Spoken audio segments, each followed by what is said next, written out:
नमस्कार दोस्तों, जैसा कि हमारी राशन की सीरीज चल रही है और कल हमने सबसे महत्वपूर्ण जो आंदोलन थे, किसान आंदोलन, बिजोलिया और बेगू आंदोलन पढ़ा था। उसमें ही कुछ कल शंकाएं रह गई थी बिजोलिया आंदोलन की।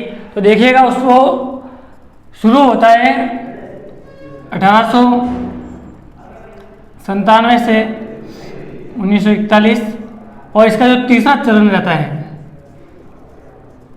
तीसरा जो चरण रहता है वो रहता है 1923 से 1941। ये थोड़ी कुछ शंकाएं रह गई थी, तो आज हमने ये देख लिया वापस। ठीक है, तो आज जो हम पढ़ेंगे किसान आंदोलन, उनमें मुख्यतः पढ़ेंगे आज बूंदी और अलवर के। तो देखेंगे उसमें क्या क्या आंदोलन क्यों हुए, ठीक है, और किसने नेतृत्व किया, क्या किसका सहयोग रहा और कौन कौन से मुख्य कांड या कुछ घटनाएं रही जो महत्वपूर्ण है परीक्षा के लिए, वही आज उनका अध्ययन करेंगे। तो देखिएगा, आज जो हमारा आंदोलन है वो है बूंदी,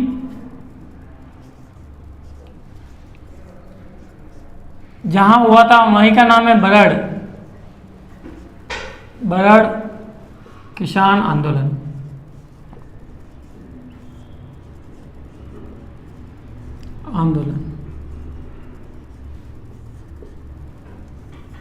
जैसे कि आपको पता है कि हम राजस्थान के कृषक आंदोलन का टॉपिक का अध्ययन कर रहे हैं।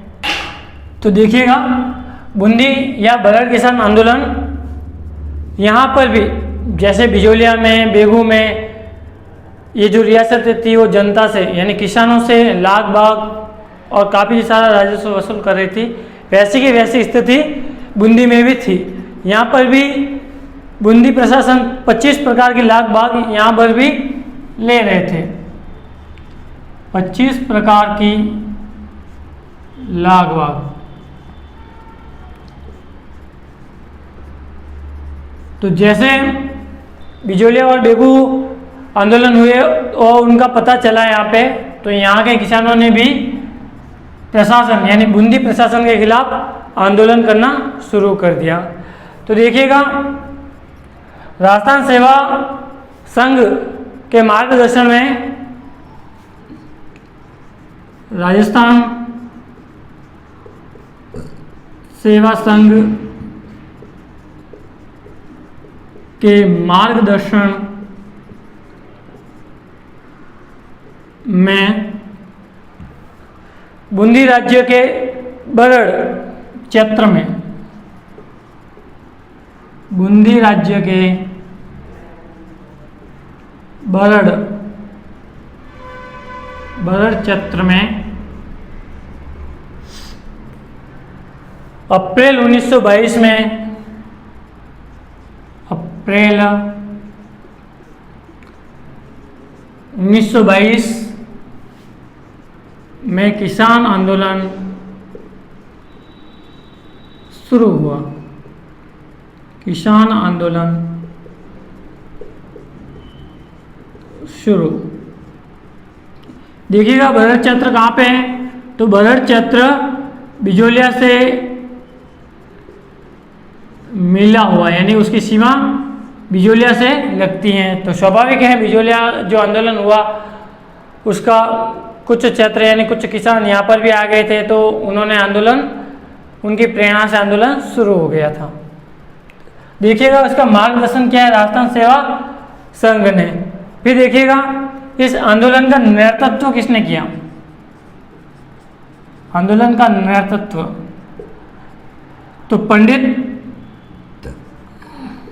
नयनूराम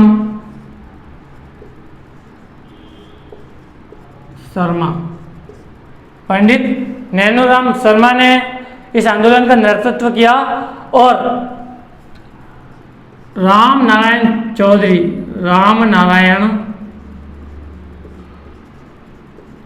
चौधरी के आग्रह पर, ये भी ध्यान रखिएगा क्योंकि एग्जाम में पूछा जा सकता है कि बूंदी किसान आंदोलन का नेतृत्व किसने किया, तो नैनूराम शर्मा ने और रामनारायण चौधरी के कहने पर या उनके आग्रह पर। फिर देखिएगा जून 1922 में बूंदी सरकार ने लाल बाग में कुछ रियायत दे दी। बूंदी सरकार ने लाग बाग में कुछ रियायत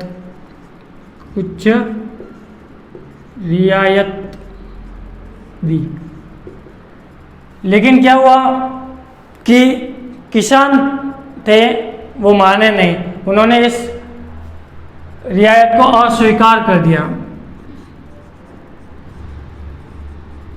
किसानों द्वारा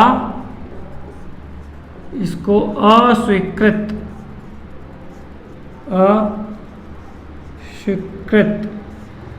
कर दिया।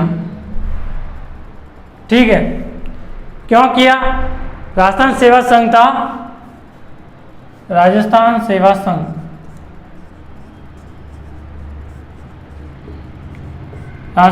संघ के कहने पर किसानों द्वारा इस रियायत को अस्वीकार कर दिया गया, क्योंकि जो लागत बहुत ज़्यादा थी लेकिन उन्होंने कुछ ही रियायत दी थी, तो किसानों ने इसे अस्वीकार कर दिया।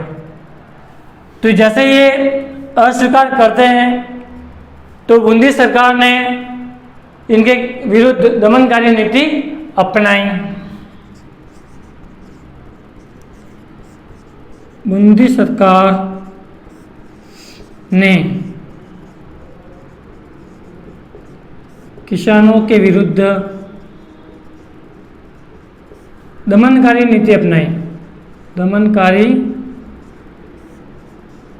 नीति अपनाई। नीति के अंतर्गत सर्वप्रथम उन्होंने नैनूराम को गिरफ्तार कर लिया। नैनूराम को गिरफ्तार क्यों? राजद्रोह का मामला, राजद्रोह का मुकदमा चलाया और 4 वर्ष की सजा किसे दी? नैनूराम शर्मा को। तो जैसे ही नैनूराम शर्मा को गिरफ्तार कर दिया जाता है तो इसके विरोध में किसान डाबी नामक स्थान पर अपनी सभा करते हैं। इसके विरोध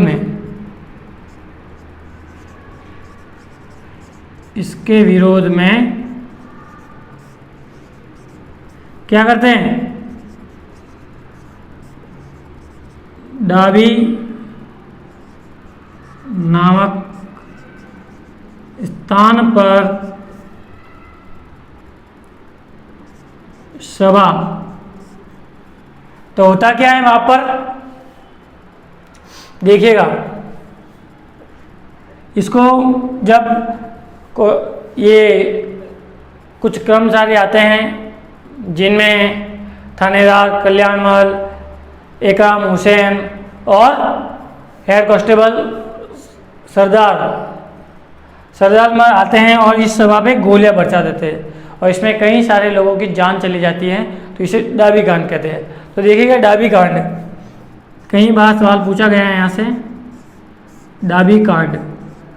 तो डाबी कांड क्या था और कब हुआ, ये प्रश्न पूछा जा सकता है कि ये कब हुआ। तो देखिएगा 2 अप्रैल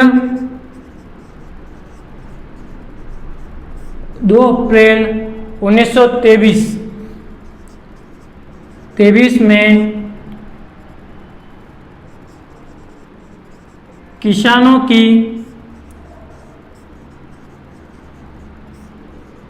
सभा पर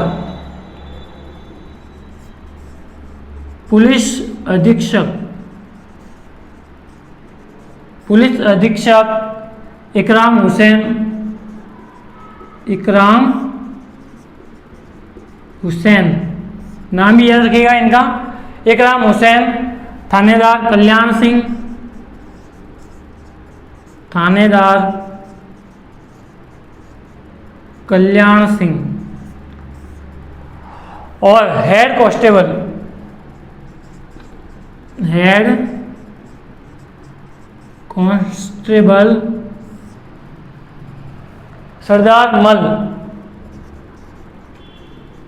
सरदार मल ने इनको घेर कर अंधाधुंध गोलियां चला दी, गोलीबारी,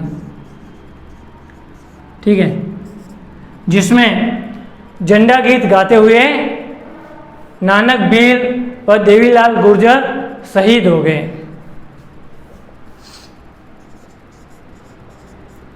झंडा गीत गाते हुए नानक वीर व देवीलाल गुर्जर शहीद, ठीक है। तो इसका नाम याद रखिएगा, पुलिस अधीक्षक इकराम हुसैन, थानेदार कल्याण सिंह और हेड कांस्टेबल सरदार मल। इन्होंने डाबी नामक स्थान पे सभा कर रहे थे किसान, उन पे अंधाधुंध गोलियां चलाई और झंडा गीत गाते हुए नानक वीर और देवीलाल गुर्जर शहीद हो गए। तो नानक वीर की याद में माणिक्यलाल वर्मा ने, माणिक्यलाल वर्मा ने अर्जी नामक गीत लिखा, अर्जी नामक गीत लिखा, ठीक है। इसमें कहा गया है कि नानक जी आपने तो देश के लिए शहीद होकर भगवान के सामने जाके अपने जो कर्म थे उनको स्वीकार कर लिया, लेकिन हम तो इस ज़मीन पे हैं, ठीक है, हम भी अपने देश की आप ही की तरह सेवा करेंगे और इसके लिए अगर शहीद भी होना पड़े तो हो जाएंगे, ठीक है। ये उनका गीत था। फिर देखिएगा आगे देखते हैं,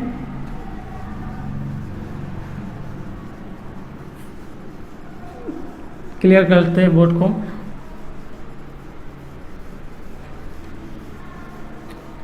तो देखिएगा डाबी कांड हुआ ये, इसकी सर्वत्र निंदा होने लगी। तो जब ज़्यादा निंदा होगी तो क्या होगा, जब उनकी सरकार थी उन पे आया दबाव, ठीक है। तो देखिएगा डाबी कांड की सर्वत्र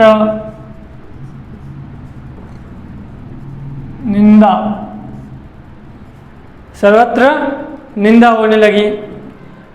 तो बूंदी सरकार पर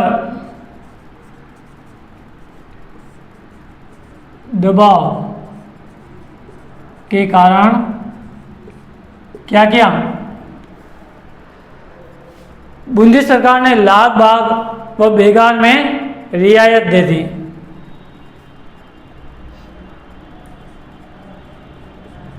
लाग बाग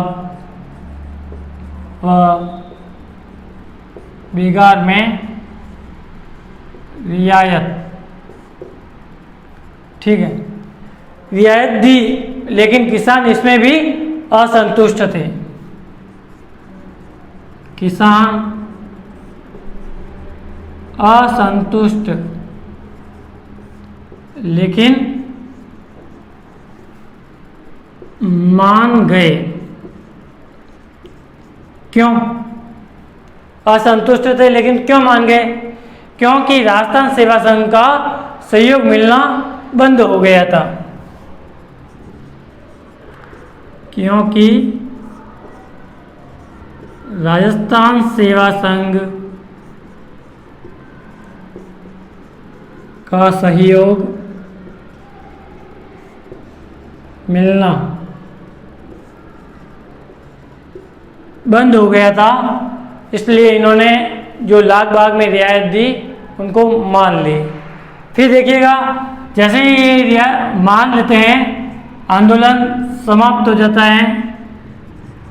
आंदोलन समाप्त, जैसे ही आंदोलन समाप्त होता है वैसे ही नैनूराम 24 सितंबर 1924 24 सितंबर 1924 को नैनूराम को रिहा कर दिया जाता है। रिहा, ये देखिएगा आंदोलन समाप्त कब हुआ, तो 1923 को।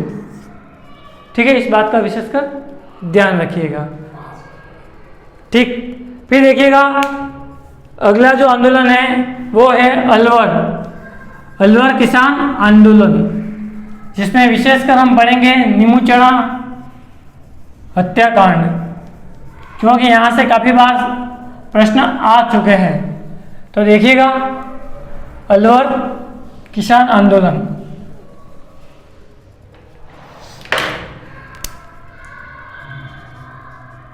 अलवर, जिसे कह लीजिए नीमूचड़ा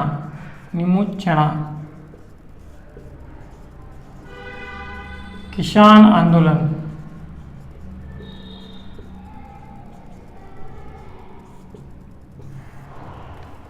देखिएगा ये आंदोलन क्यों हुआ, तो यहाँ पर भी लाख भाग तो नहीं कह सकते, क्योंकि यहाँ पर जो पहले किसान थे यानी राजपूत किसान, यहाँ की भूमि थी खालसा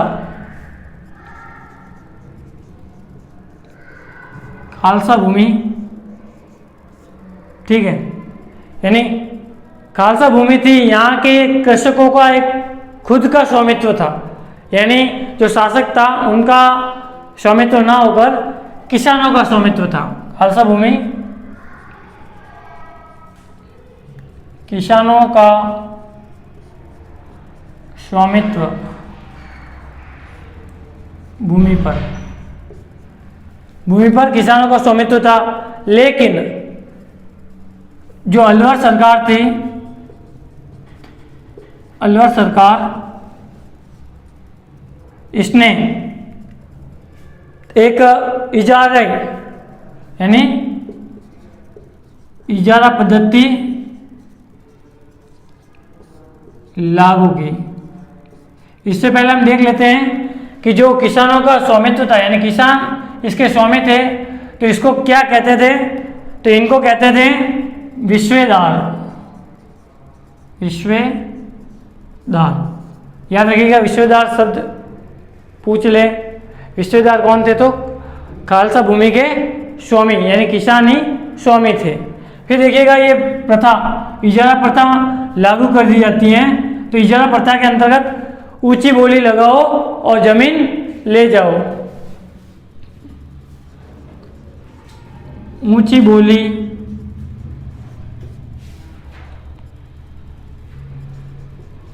वालों को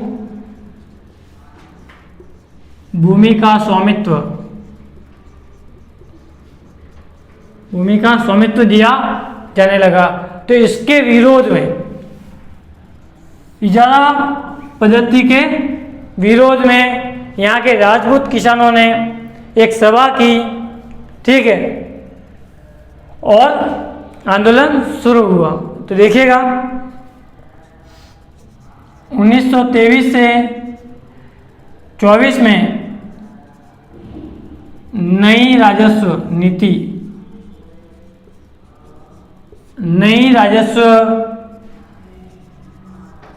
की दरों के विरोध में थानागाजी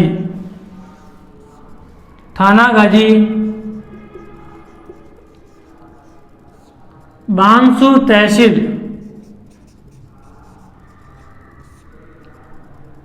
के राजपूतों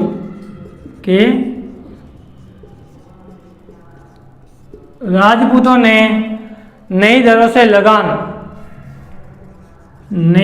से लगान के विरोध में आंदोलन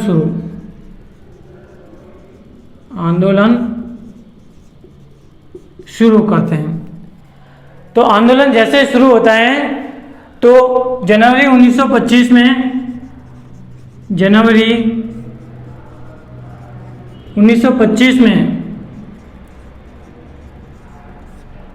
दिल्ली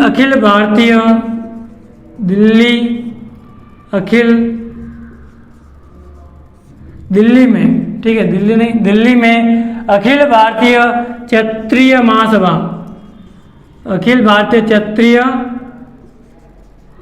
महासभा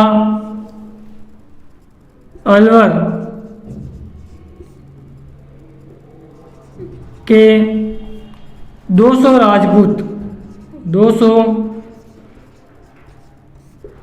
राजपूतों ने कुछ मांगे और शिकायत अलवर महाराजा जयसिंह के पास में भेजी।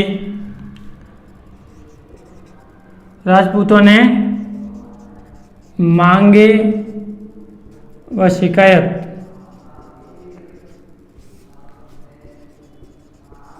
जयसिंह के पास भेजी। तो क्या हुआ, इन मांगों को अस्वीकार कर दिया।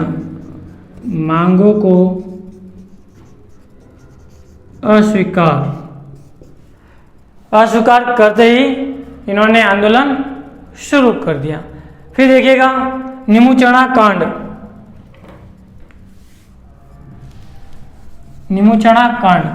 मुख्य बात यहीं से शुरू होती है, निमुचना कांड से। देखिएगा निमुचना कांड,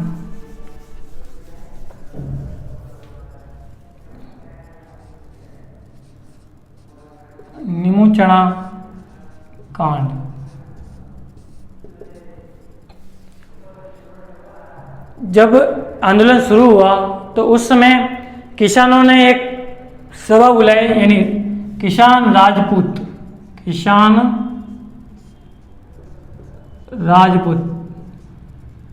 निमुचना नामक स्थान पर एकत्र होते हैं, ठीक है, अपनी बातें रखने के लिए। तब 14 मई 1925 में कमांडर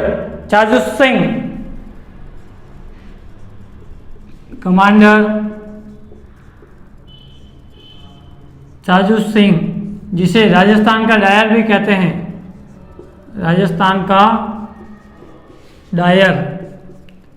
चाजू सिंह ने गोलीबारी कर और गांव को जला दिया। गोलीबारी व गांव को जलाया, ठीक है, जला दिया। तो इसमें 156 व्यक्ति मारे गए। उस समय 156 व्यक्ति मारे गए। देखिए अभी ये जो हत्याकांड हुआ, ठीक है, आपको पता है जब भी कोई हत्याकांड होता है तो कोई ना कोई व्यक्ति प्रतिक्रिया दिखाता है या कुछ न कुछ वक्तव्य कहते हैं। तो इनके बारे में भी बहुत सारे व्यक्तियों ने अलग अलग वक्तव्य दिए हैं। तो देखिएगा, पहले तो इसमें जांच कमेटी बैठती है। राजस्थान सेवा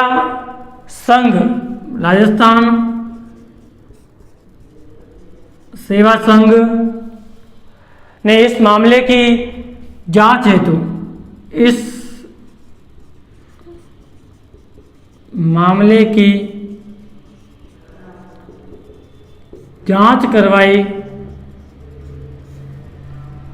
और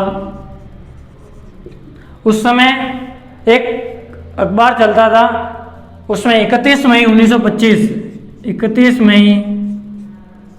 1925 में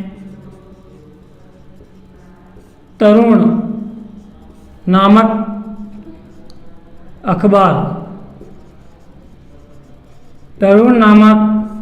अखबार में ये सारी घटना प्रकाशित करवाई गई। सारी घटना प्रकाशित करवाई। एक और भी अखबार था उस समय,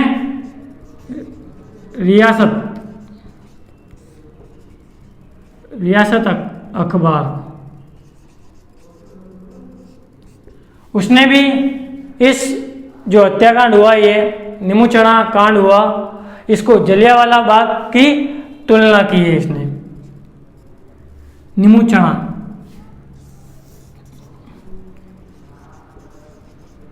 जलियांवाला बाग हत्याकांड से तुलना, ठीक है, जलियांवाला बाग हत्याकांड से इसकी तुलना की है निमुचना कांड से। उसके बाद देखिएगा रामनारायण चौधरी ने इसको क्या कहा,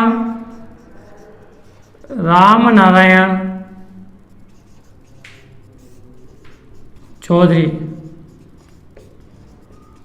ने इसे क्या कहा, निमुचना हत्याकांड, निमुचना हत्याकांड की संज्ञा दी। फिर देखिए महात्मा गांधी,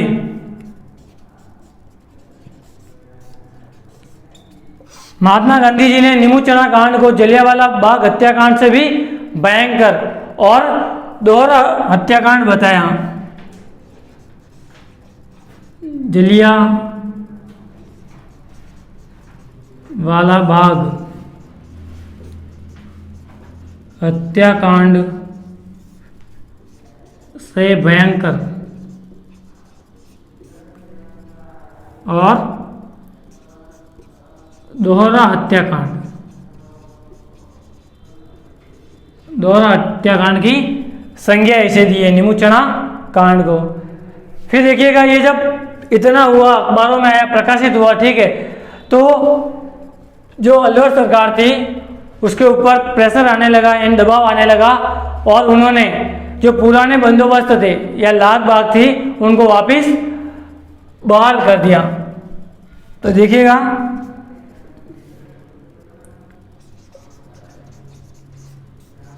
अलवर सरकार ने पुराने बंदोबस्त